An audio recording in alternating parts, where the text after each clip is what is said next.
Hello everyone, my name is Kitty Tripathi and I am faculty of Electrical Engineering Department in BBD and IIT Lucknow. We are yet with another lecture of Power System 2 with AKTU code KEE601.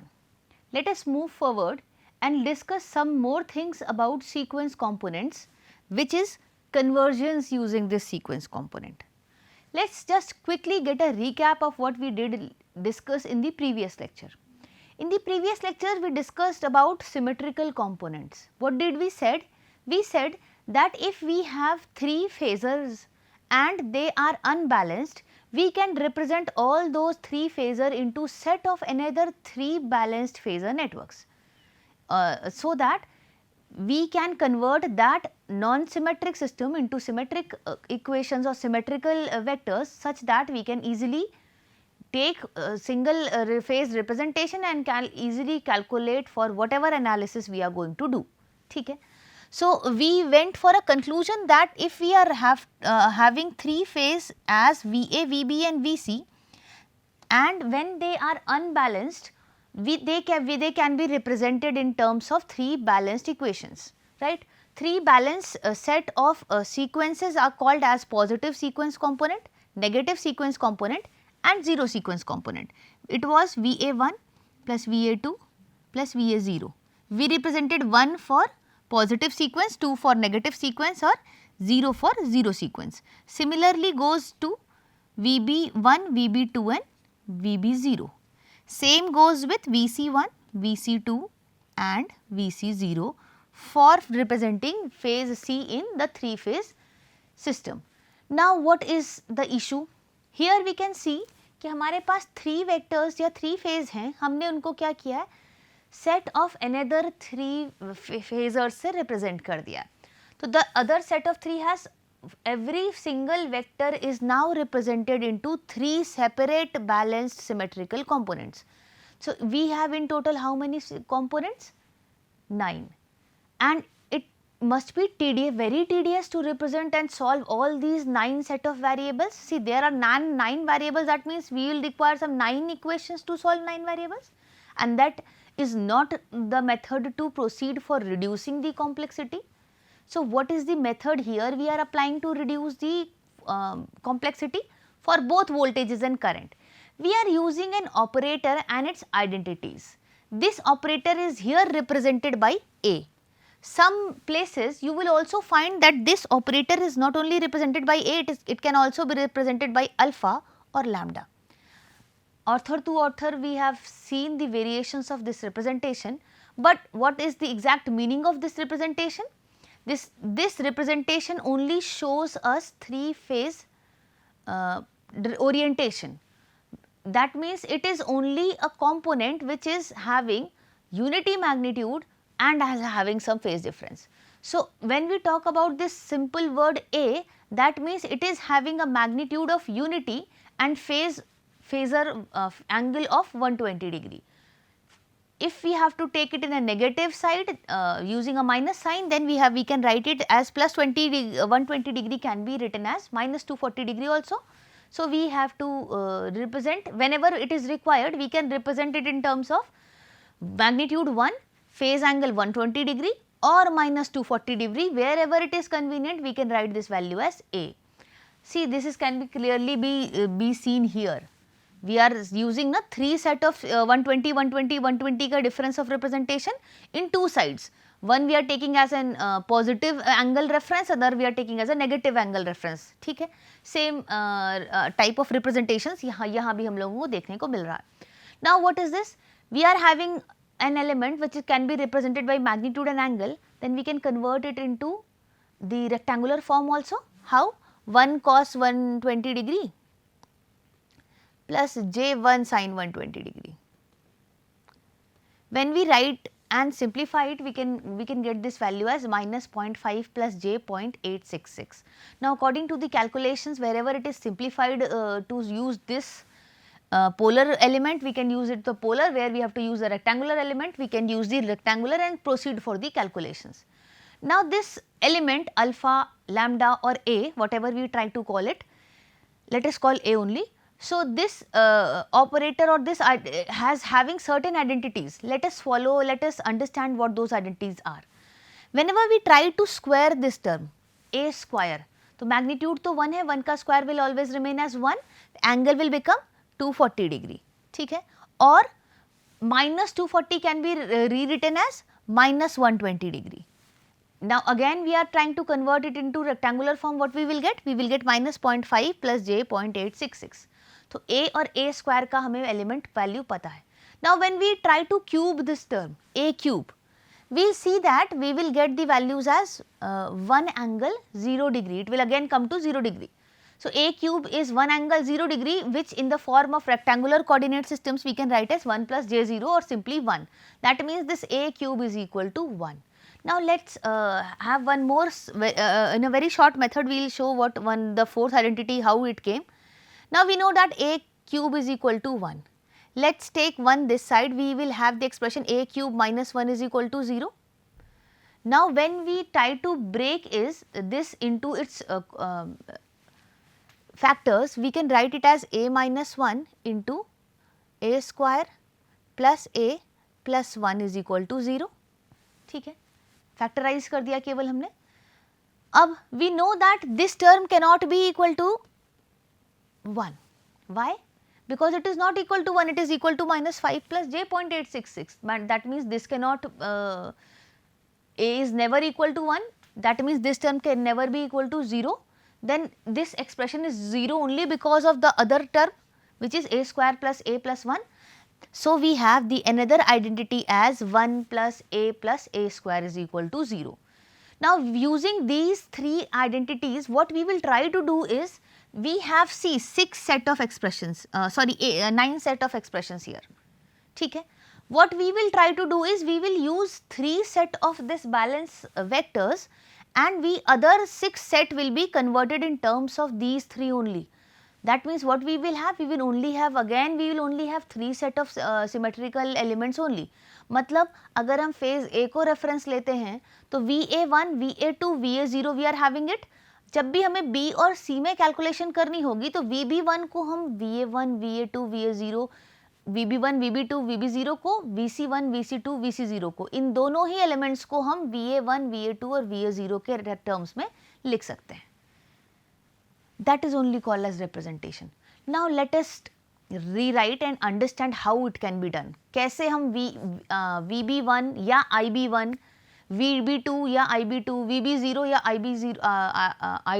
IB0 को हम कैसे represent कर पाते हैं, phase B में भी, phase C को भी, फेज A के रेस्पेक्ट में. ठीक है, we can write, यहाँ पर करंट के रेफरेंसेस इक्वेशन लिखे हैं. पैरेलल में I try to write voltages equations as well. ठीक है, हम लोगों ने क्या बोला कि रेफरेंस फेज ले लेते हैं, फेज A. फेज A के साथ reference values of symmetrical component क्या हो जाएंगे, VA1, VA2 एंड VA0. ठीक है, अब आते हैं पॉजिटिव सीक्वेंस पर, जहां 1 1 1 एनोटेशन है. VB के लिए VB1 होगा, VC के लिए VC1 होगा. ठीक है, जब हम लोग पॉजिटिव फेजर्स, सीक्वेंस फेजर्स की बात कर रहे थे, तो remember what we said, we said that all the 3 symmetrical balanced network has enough positive sequence phasors have same magnitude and their phase sequence is same as that of original sequence. ठीक है, तो अगर original sequence में phase B is 120 degree lagging and C is 120 degree leading, तो positive में भी यही same होगा.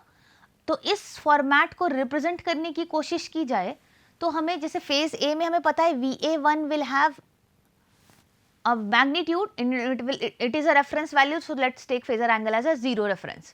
ठीक है, so it is simply VA1. now VA1 तो ठीक है, जब हमें VB1 निकालना है तो हम VB1 क्या चाहते हैं, VA1 के टर्म्स में हो जाए. और VB1 किस फेज सीक्वेंस को फॉलो करेगा, उसी सेम फेज सीक्वेंस को जिसको ओरिजिनल सिस्टम फॉलो कर रहा था. ओरिजिनल सिस्टम में क्या है, B was 120 डिग्री लैगिंग.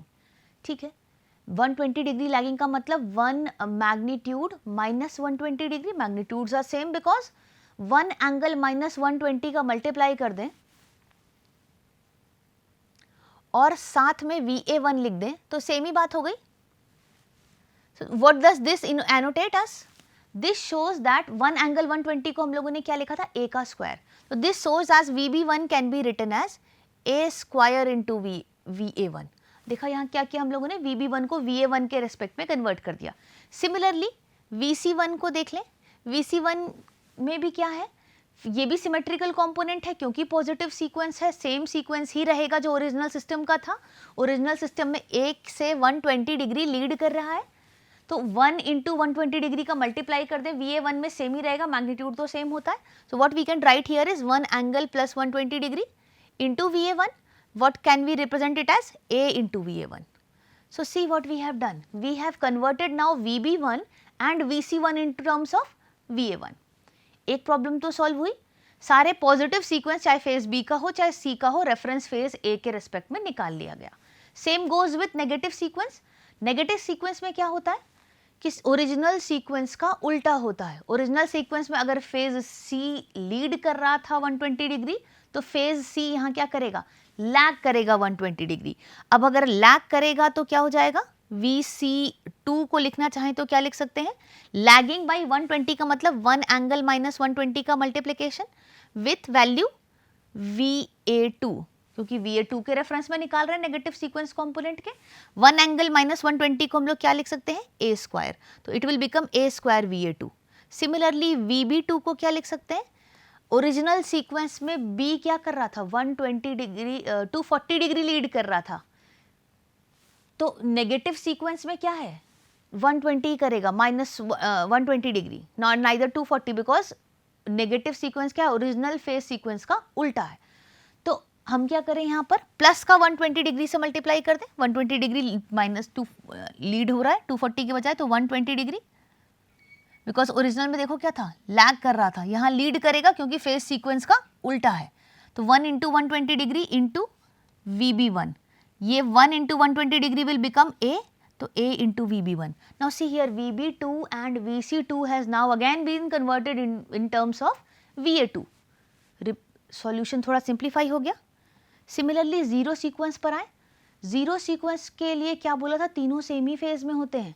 तो बड़ा सिंपल सा है, IA 0 लिखें या IB 0 लिखें या IC 0 लिखें, सेम ही बात है. ठीक है. सिमिलरली VA 0 लिखें, VB 0 लिखें और VC 0 लिखें, सेम ही बात है. ठीक है. अब देख रहे हो क्या हुआ, हम सब किसी कंपोनेंट को, चाहे फेजर B का हो चाहे फेजर C का हो, सबको VA1, VA2 और VA0 के रेस्पेक्ट में लिख सकते हैं. तो हो क्या रहा है, अनबैलेंस सिमेट्रिकल कंपोनेंट में रिप्रेजेंट भी हो गया और नंबर ऑफ वेरिएबल्स भी हमने 9 से रिड्यूस करके 3 ही रखे, तो 3 ही थे, 3 ही हैं. अब हम अगर स्टैंडर्ड इक्वेशन रिप्रेजेंट करने की कोशिश करें तो हम क्या लिख सकते हैं, VA को हम लोग क्या मेंशन कर रहे हैं, VA1 plus VA2 plus VA0. ठीक है. VB को क्या लिख सकते थे हम लोग, तो VB को हम लोगों ने 3 सेपरेट कंपोनेंट्स में फिर से लिखा था, जो A के रेस्पेक्ट में ही निकाल लिए थे. VB1 को हमने VA1 के टर्म्स में निकाला हुआ है. What was that, it was A square into VB1. ठीक है ना. तो यहाँ पर हो गया A square into VB1. Similarly A into VB1 plus A into VB2 plus VB0. ये अगेन 1 2 0 के फॉर्मेट में हो गया. सिमिलरली VC को हम लोग क्या लिख सकते हैं, it is A into VB1 plus A square into VB2 plus VB0, sorry it is A VA1 A into VA1 plus A square into VA2 plus VA0. A0 वाले तो जीरो सीक्वेंस वाले तो तीनों सेम ही है. तो यहाँ से क्या दिख रहा है, फेजर B हो चाहे फेजर C हो, सबको A के सिमेट्रिकल कंपोनेंट्स के टर्म में हम लोग रिप्रेजेंट कर सकते हैं. Same is the annotation with respect to current also. ठीक है. अगर इसको हम लोग मैट्रिक्स फॉर्म में रिप्रेजेंट करना चाहें तो how we can write it, we can write it in the expression shown below. What was the expression, we have written ना, A फेज के लिए क्या लिखा था, IA1, अगर करंट के टर्म्स में लिखें IA2 प्लस IA0, या वोल्टेज के टर्म्स में लिखें तो VA को लिखा था हम लोगों ने VA1 plus VA2 plus VA0. ठीक है. IB को क्या लिख रहे थे,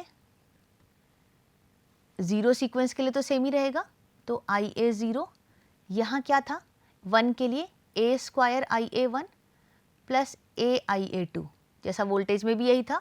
VB को क्या लिख सकते हैं, A² VA1 plus AVA2 plus VA0, ठीक है। सिमिलरली IC को क्या लिखा जा सकता है, A into IA1 plus A² into IA2 plus IA0। Similarly VC को क्या लिखा जा सकता है, A into VA1 plus A² into VA2 plus VA0। अब इसको मैट्रिक्स फॉर्म में लिखे तो नहीं लिख सकते हैं, लेफ्ट साइड को क्या लिख रहे हैं हम लोग, VA VB VC is equal to, see here we have three symmetrical components as VA1, VA2, VA0, ठीक है। अब इसको रीअरेंज करें तो हम लोग यहाँ क्या लिख सकते हैं, कंपोनेंट क्या है 1 1 1 1 1 1, यहाँ क्या है A² A1, यहाँ क्या है A, सॉरी जस्ट 1 सेकेंड। तो सिमिलरली क्या हो गया, एक्सप्रेशन आप देखेंगे तो 1A और A²,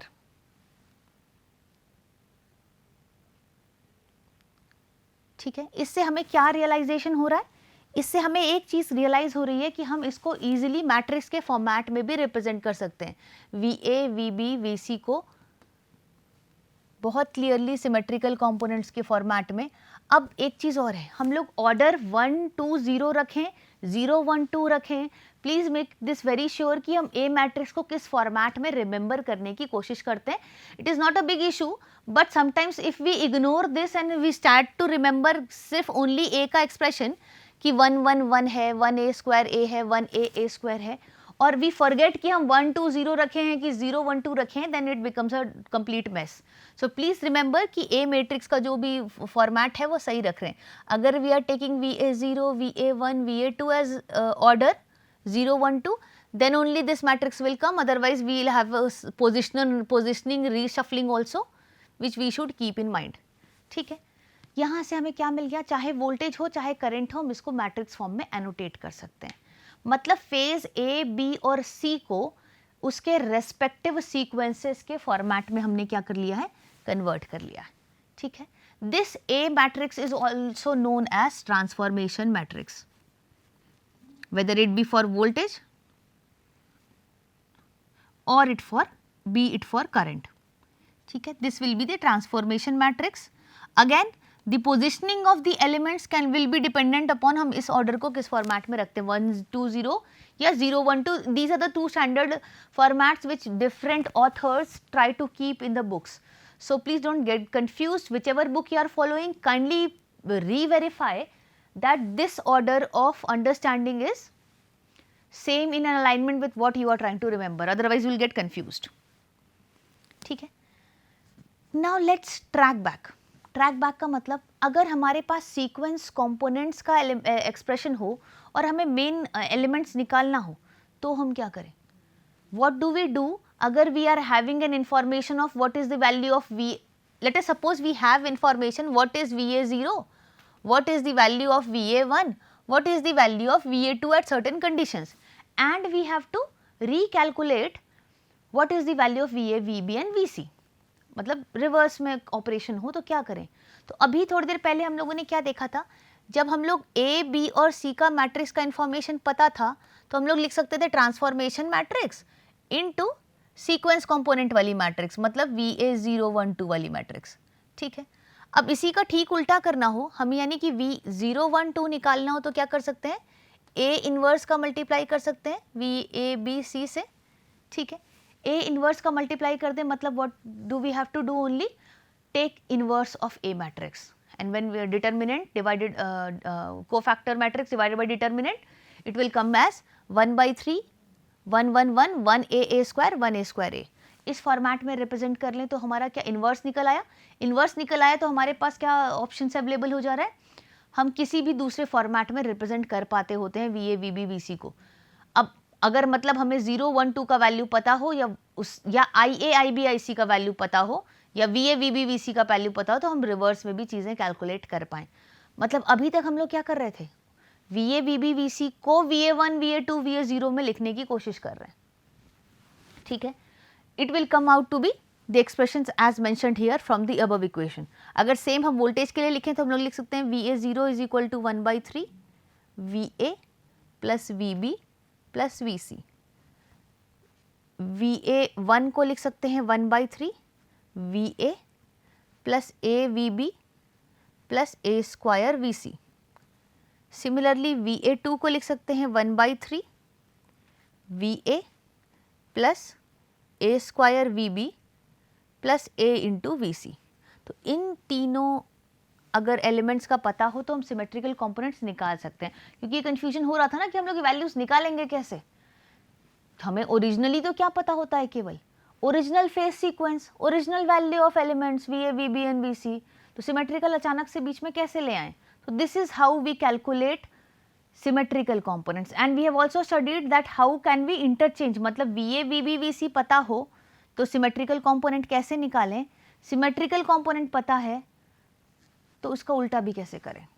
मतलब either of the thing we are known we can interchange the positioning of A or A inverse and we can get whatever we want to. ठीक है, this is the annotation. Now let's move on to a quick example. This will make us very clear what we are trying to understand here. See, in this question we are having, there is a line current in of 3 phase and this system is a 4-wire system. We have the values of IA, IB, IC. ठीक है, what is required to calculate here? Symmetrical components. ठीक है, हमें IA का value क्या given है 100 angle 30 degree. ठीक है, IB की वैल्यू क्या गिवन है 50 एंगल 300 डिग्री। IC की वैल्यू क्या गिवन है 30 एंगल 180 डिग्री। हाँ, प्लीज रिमेंबर वन थिंग, हम लोग जब कैलकुलेशन कर रहे हैं ना तो सब IA के रेस्पेक्ट में कर रहे हैं। तो when we have to try to calculate the phase difference, calculation में इस बात का ध्यान रखेंगे कि IA का फेज एंगल कितना है। How to solve, very simple.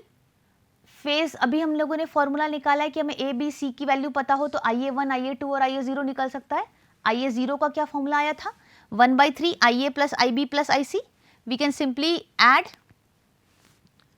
It is very easy, and while adding what we have to do only is to convert it into rectangular form and then reconvert into the polar form to get the final expression, which here we will obtain as 27.29 with phase angle of 4.7 degree. Similarly, IA1, the formula came out to be 1/3 IA plus A into IB plus A² into IC. अब A into IB को क्या रख सकते हैं, A की value हो गई 1 angle 120 degree, A² की क्या होगी 1 angle -120 degree. We can multiply first of all, then convert into rectangular format. Again final answer में हम फिर polar form में convert कर लेंगे, we will get the value of IA1. Similarly, IA2 also formula क्या है 1/3 IA plus A² IB plus AIC. फिर वही बात, A² की जगह 1 एंगल -120, A की जगह 1 एंगल +120, मल्टीप्लाई करेंगे, रेक्टेंगुलर फॉर्मेट में कन्वर्ट करेंगे, ऐड करेंगे, डिवाइड बाई 3 करके वापस पोलर फॉर्मेट में कन्वर्ट कर देंगे and we will get the values of IA0, IA1 and IA2। उसके बाद क्या पूछ रहा है, न्यूट्रल करंट की वैल्यू भी पूछ रहा है। What will be value of neutral current, simply we can add IA plus IB plus IC, और न्यूट्रल में ही फेज सीक्वेंस का जो फेज करंट जो जीरो सीक्वेंस कंपोनेंट का जाता है, और क्योंकि तीनों सीक्वेंस कंपोनेंट्स की वैल्यू एक ही है, हम 3 टाइम्स IA0 लिखते हैं तो भी हमारा काम बन जाएगा। IA0 हमने निकाल ही लिया है फर्स्ट स्टेप में, 3 टाइम्स मल्टीप्लाई कर देंगे तो भी हमें फाइनल आंसर मिल जाएगा। ठीक है, let's move on to an another example with a similar values for voltages now. यहाँ पर अब क्या है, हमारे पास VA0 की वैल्यू पता है, VA1 की वैल्यू पता है, VA2 की वैल्यू पता है, हमें चाहिए क्या VA, VB और VC। How to do, VA को क्या लिख सकते हैं हम VA0 plus VA1 plus VA2, initial equations में यही तो किया था, तीनों को रेक्टेंगुलर फॉर्मेट में कन्वर्ट करके ऐड कर दें, वापस पोलर में निकाल लें, we will get the value of VA। How to obtain the value of VB, हमें VA1 VA2 VA0 पता है, और हमें यह भी पता है कि VA1 VA2 VA0 को VB1 VB2 VB0 से कैसे रिलेट करना है, इक्वेशंस हमने पहले ही निकाली हुई है। That is VA0 plus A² VA1 plus A VA2। A को फिर से हम लोग क्या रख रहे हैं 1 एंगल 120 डिग्री, और A² को क्या रख रहे हैं 1 एंगल -120 डिग्री। फिर मल्टीप्लाई करेंगे पोलर फॉर्मेट में, फिर रेक्टेंगुलर में कन्वर्ट करके ऐड किया, एंड फाइनल आंसर वापस से पोलर में। Similarly VC. VC, how can we calculate? Add the values again in terms of VA1, VA2 and VA0 only. तो VC0 क्या होता है? VA0 के इक्वल. VC1 क्या होता है? A times VA1. VC2 क्या होता है? A square times VA2. Again A की वैल्यू हम 1 एंगल 120 और A स्क्वायर की वैल्यू 1 एंगल माइनस 120 रखेंगे. फिर पोलर फॉर्म में मल्टीप्लाई करेंगे, रेक्टेंगुलर फॉर्म में convert, add, reconvert into the polar form. What will this give us? Will this give us the final value.